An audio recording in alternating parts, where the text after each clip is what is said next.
क्या पता हम ये है कहानियाँ हैं कहानी में हम पम पररररम।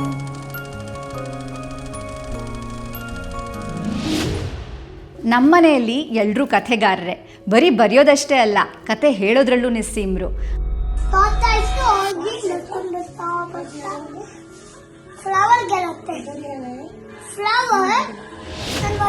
ಇಲ್ಲೆಲ್ಲೂ ಅಮ್ಮ ನಂಗೆ ಲೆಕ್ಚರ್ ಕೊಟ್ಟಿಲ್ಲ, so moral of the story is ಅಂತ ಎಲ್ಲೂ ಹೇಳಿಲ್ಲ ನನಗೆ. ಆದರೂ ನನಗೆ ಜೀವನದ ಎಷ್ಟೋ ಮೌಲ್ಯಗಳು ಕಥೆ ಕೇಳಿ ಗೊತ್ತಾಗಿದೆ ನನಗೆ. That is the power of story telling. Hey, ಎಲ್ಲಿ ಕಳೆದು ಹೋಯ್ತು ಆ ಅಭ್ಯಾಸ? ನೆನಪಿದೆಯಾ ನಿಮಗೆಲ್ಲ? ಕರೆಂಟ್ ಹೋಗೋದನ್ನೇ ಕಾಯ್ತಾ ಕೂತಿರ್ತಿದ್ವಿ. ನನ್ನ ಮಕ್ಕಳು robotics class, swimming class, chess class, gymnastics class, ಹೀಗೆ ಏನೇನೇನೇನೋ ಕ್ಲಾಸಲ್ಲಿದ್ದಾರಪ್ಪ, ನನ್ನ ಮಕ್ಕಳಿಗೆ ಕತೆ ಹೇಳೋಕ್ಕೂ ಟೈಮ್ ಇಲ್ಲ, ನನಗೆ ಕತೆ ಕೇಳೋಕ್ಕೂ ಟೈಮ್ ಇಲ್ಲ ಅಂತೀರಾ? Story reading is a very powerful tool.